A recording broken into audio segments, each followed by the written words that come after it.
Dear students, Shiva group of education Asampur की YouTube channel पर आपका हार्दिक स्वागत है। लास्ट वीडियो के अंदर हमने 3.2 एक्सरसाइज का क्वेश्चन नंबर 11 तक कर लिया था। अब क्वेश्चन नंबर 12 देखेंगे। देखिए क्वेश्चन नंबर 12 क्या है कि यदि a इज इक्वल टू एक मैट्रिक्स दे रखी है हमें 0 माइनस 10x/2 10x/2 0 आई 2 गुना 2 क्रम की इकाई मैट्रिक्स है, तो सिद्ध करें i plus A is equal to I minus A matrix cos x minus sin x cos x। ये चीज हमें सिद्ध करनी है। तो इसकी LHS साइड भी हम निकालेंगे और इसकी RHS साइड भी निकालेंगे, दोनों बराबर आएंगी तो ये चीज हमारी सिद्ध हो जाएगी। तो LHS साइड i प्लस ए, आई के बारे में हमें कह दिया है 2 गुना 2 क्रम की इकाई मैट्रिक्स है, तो i plus a taking LHS side, I इकाई मैट्रिक्स है 1 0 0 1 प्लस ए मैट्रिक्स क्या है 2 गुना 2 क्रम की इकाई मैट्रिक्स 0 माइनस 10x/2 10x/2 0। ए मैट्रिक्स हमें दी हुई है, दोनों मैट्रिक्स को जोड़ देंगे तो संगत अवयव में जुड़ेगा, तो ये रिजल्ट आ जाएगा आपका 0 प्लस 1 1 माइनस 10x/2 10x/2 1। ये हमारी LHS साइड का मान आ गया समीकरण 1। अब RHS साइड का मान निकालने के लिए पहले में i माइनस ए निकालना पड़ेगा, तो i माइनस ए निकालेंगे हम। आई इकाई matrix 1 0 0 1 minus A 0 minus 10x/2 10x/2 0।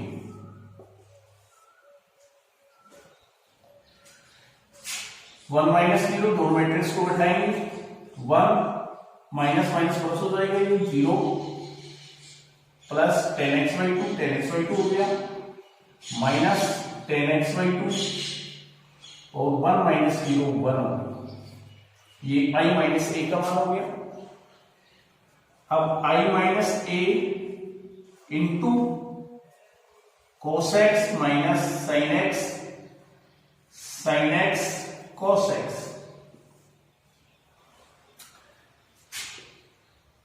i minus a क्या है, i माइनस ए हमने निकाल दिया 1 10x/2 minus 10x/2 1 into cos x minus sin x cos x। इन दोनों मैट्रिक्स को मल्टीप्लाई करेंगे तो ये रिजल्ट हो जाएगा हमारा। इसकी पंक्ति और इसकी स्तंभ लेते हुए मल्टीप्लाई कर देंगे तो 1 into cos x plus 10x/2 x/2 angle में इंटू sin x। पहली पंक्ति दूसरा स्तंभ लेंगे minus sin x plus 10x/2 cos x। अब दूसरी पंक्ति पहला स्तंभ minus 10x/2 cos x plus sin x, 10 minus 10x/2 cos x plus sin x, और इसका मल्टीप्लाई इससे करेंगे ये हो जाएगा हमारा 10x/2 sin x प्लस का हो जाएगा माइनस प्लस cos x। ये मैट्रिक्स आ गई इन दोनों को मल्टीप्लाई करने से। इसमें देखिए अब आप ये जो मैट्रिक्स है वो 2 गुना 2 क्रम की मैट्रिक्स है, ये इसका a11 अवयव है, a11 अवयव। ये जो अवयव है cos x plus 10x/2 sin x cos x plus 10x/2 sin x, यानी ये अवयव भी हुई है, a22 अवयव भी हुई है। इस अवयव को देखिए minus sin x plus 10x/2 cos x, और ये है प्लस का sin x माइनस 10x, यानी इसमें और इसमें ये अवयव आपका a12 अवयव और ये a21 अवयव। इस अवयव में इस अवयव में माइनस का फर्क है, तो तो मैं ये A11 अवयव है इसको पहले सिंप्लीफाई कर लेता हूं। यहाँ पे इसकी वैल्यूज क्या आएगी, इसकी जो वैल्यूज आएगी वही इसकी वैल्यूज होगी। फिर इसको सिंप्लीफाई कर लेता हूं, इसमें माइनस का अंतर। तो देखिए ये अवयव को सिंप्लीफाई कर रहे हैं, cos x plus tan x/2 into sin x। तो cos x को हम हाफ एंगल में तोड़ेंगे। कक्षा 11 में सूत्र पढ़ाया है हमने, cos x is equal to 1 minus tan square x/2 बटे 1 प्लस tan स्क्वायर x/2। ये cos का tan के पदों में सूत्र होता है हाफ एंगल। sin x को भी हम tan x/2 के पदों में तोड़ेंगे। तो कक्षा 11 में हमने पढ़ा था sin x is equal to tan के पदों में x/2 में सूत्र होता है 2 tan x/2 बटे 1 प्लस tan स्क्वायर x/2। तो देखिए ये वैल्यूज रख रहा हूं मैं यहाँ पे, 1 माइनस tan स्क्वायर x/2 बटे 1 plus tan square x/2 plus tan x/2 sin x को तोड़ दिया 2 tan x/2 बटे 1 प्लस tan स्क्वायर x/2। देखिए दोनों के अंदर 1 plus tan square x/2 LCM है, तो 1 minus tan square x/2 plus ये हो गया आपका 2 tan स्क्वायर x/2। तो ये रिजल्ट बच गया हमारा 1 प्लस tan स्क्वायर x/2 बटे 1 प्लस tan स्क्वायर x/2। इससे ये कैंसिल यानी 1 हो गया, यानी इसका जो मान आ गया, इसको सिंप्लीफाई जब हमने किया तो इसकी वैल्यूज आ गई 1। अब हम इसको सिंप्लीफाई करते हैं, minus sin x plus tan x/2 cos x। वो इस sin x और cos x को हम हाफ एंगल में तोड़ेंगे tan के पदों के अंदर। तो ये रिजल्ट हो गया आपका माइनस का 2 tan x/2 बटे 1 plus tan square x/2 plus tan x/2 1 minus tan square x/2 बटे 1 प्लस tan स्क्वायर x/2।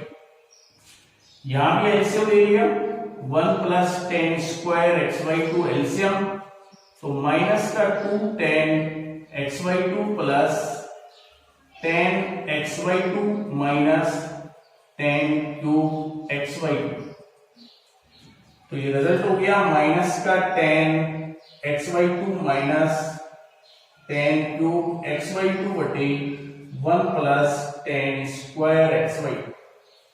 यहां से माइनस tan x/2 कॉमन आ रहा है, तो 1 प्लस tan स्क्वायर x/2 बटे 1 प्लस tan स्क्वायर x/2।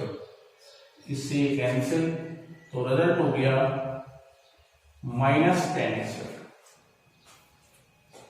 तो इसकी जो वैल्यू आ गई वो माइनस tan x/2 आ गई।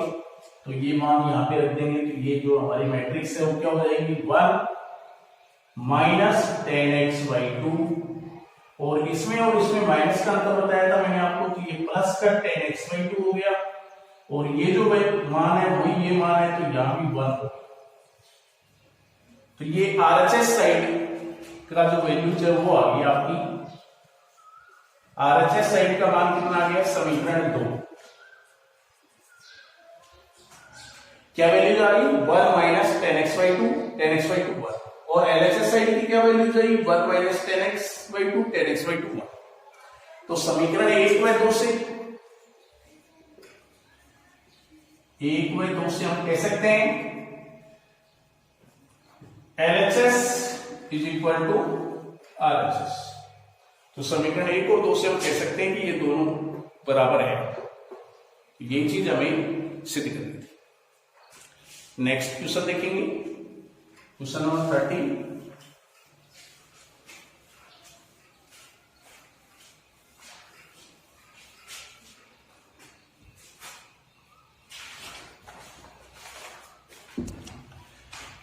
क्वेश्चन नंबर 13 है,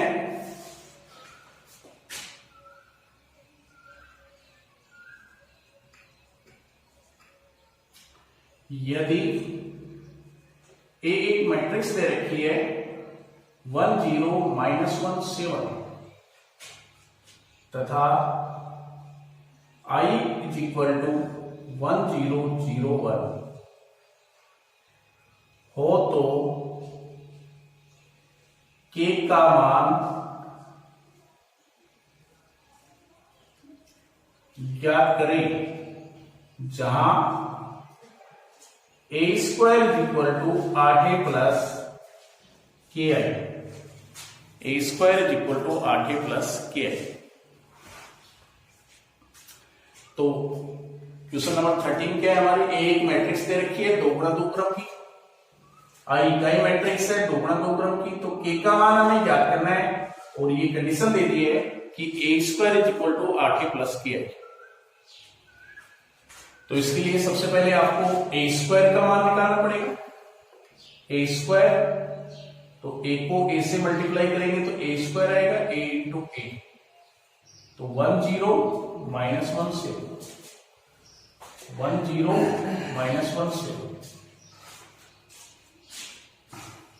तो इसको मल्टीप्लाई करेंगे क्या हो जाएगा ये 1, पहली पंक्ति दूसरा स्तंभ 0 0, दूसरी पंक्ति पहला स्तंभ -1 और -7 और 0 प्लस 49, तो ये रिजल्ट हो गया हमारा 10 माइनस 8 49, ये a स्क्वायर का मान है। अब हमें जो दिया गया है, क्या दिया गया है, a square is equal to 8a plus ki, ये दिया गया। a स्क्वायर का मान रख देंगे, a का मान रख देंगे, i का मान रख देंगे। a स्क्वायर का मान क्या है 10 minus 8 49, 8a 10 minus 17 into ki 1001,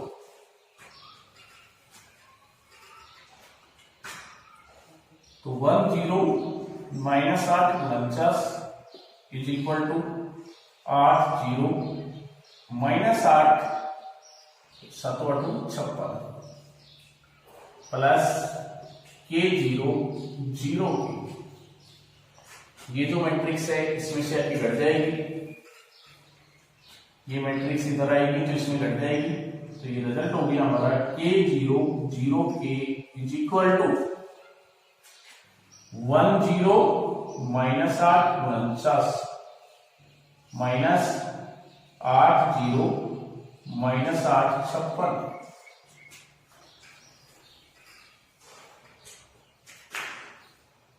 k0 0k is equal to 1 minus 8 minus 7 0 minus 0 0 8 minus 8 plus 8 0 और 49 माइनस 56 माइनस 7, ये दोनों मैट्रिक्स बराबर मैट्रिक्स हैं, तो संगत अवयव के बराबर होगा, तो k इज इक्वल टू -7,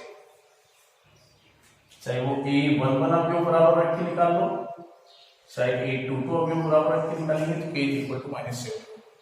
तो हमें यहाँ पे k की वैल्यूज ही ज्ञात करनी थी, तो k की वैल्यूज -7 आ गई। यहाँ हमने ये जो मैट्रिक्स थी इसको पहले ले लिया इधर और इस मैट्रिक्स को इधर घटा दिया इससे, तो ये रिजल्ट आ गया। नेक्स्ट क्वेश्चन देखेंगे, क्वेश्चन नंबर 14।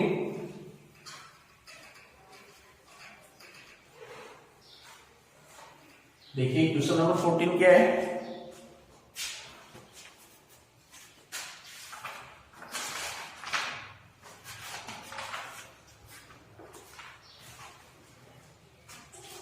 क्वेश्चन नंबर 14 है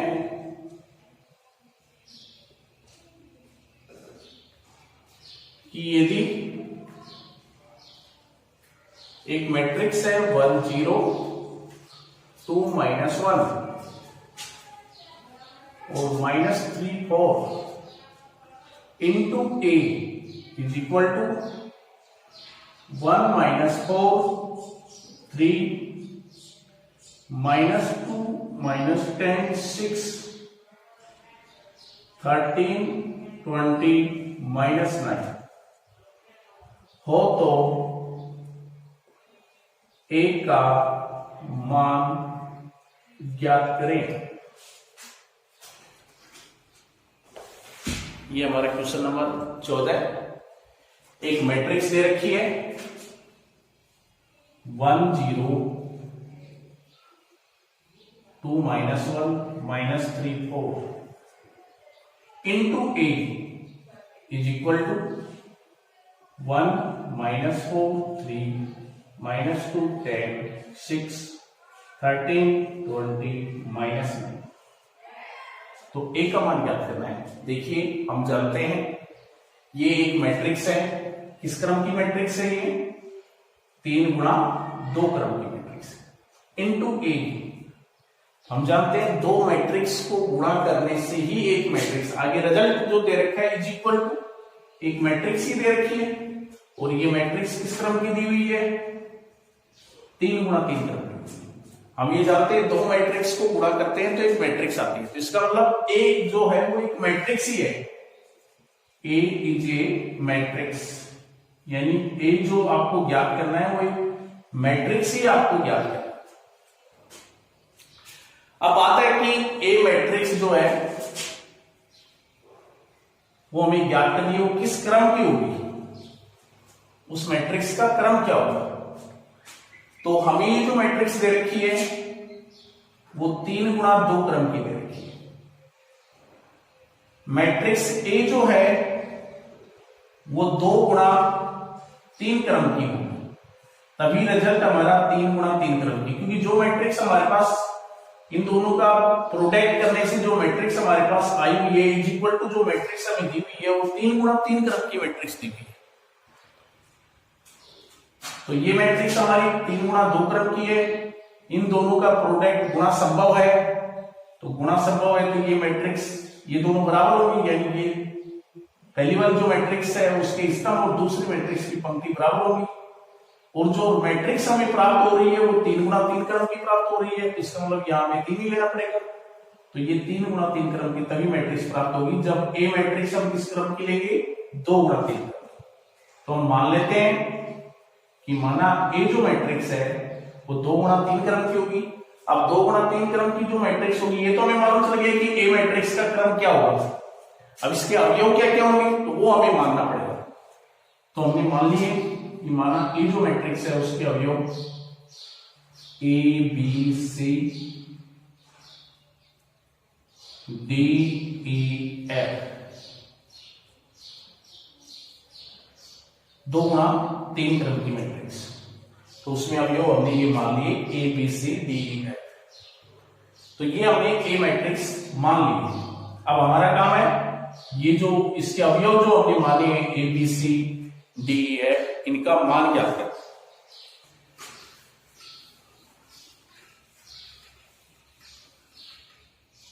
तो देखिए जो दिया हुआ है ए मैट्रिक्स हमने जो मानी है उसमें रख देते हैं। तो हमें दे रखा है 1 0 2 -1 -3 4 इंटू ए मैट्रिक्स। तो ए मैट्रिक्स हमने ले ली है A B C D E F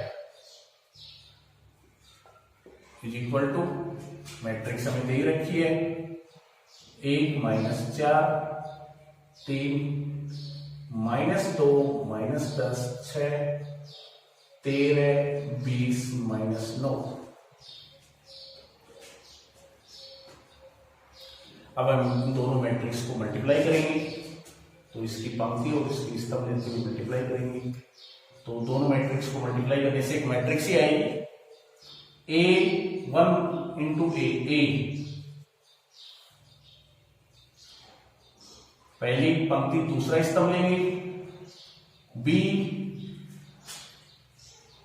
इसको इससे मल्टीप्लाई किया बी +0 हो जाएगा।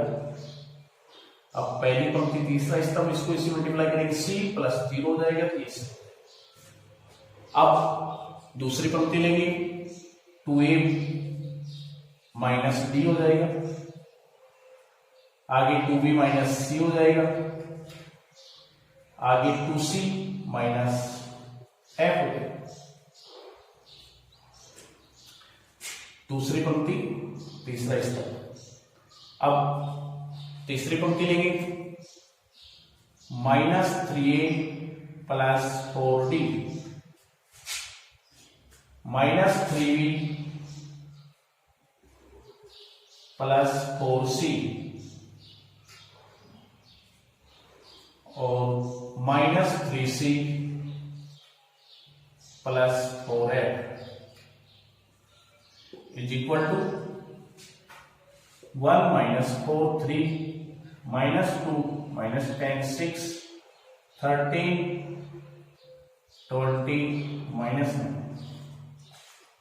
ये दोनों मैट्रिक्स बराबर मैट्रिक्स हैं, समान क्रम की मैट्रिक्स है। ये भी 3 गुणा 3 क्रम की मैट्रिक्स, ये भी 3 गुणा 3 और बीच में चिन्ह बराबर का है तो संगत अवयव के बराबर होगा। तो यहां से a11 अवयव a1 तो a इज इक्वल टू 1 आ जाएगा, ये अवयव इसके बराबर होगा तो b इज इक्वल टू -4 हो जाएगा, ये अवयव इसके बराबर होगा तो c इज इक्वल टू 3 हो जाएगा।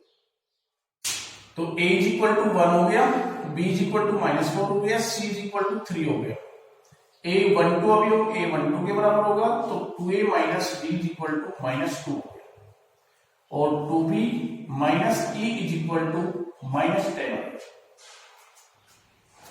2c minus f is equal to 6 हो गया। -3a plus 4d is equal to 13 हो गया।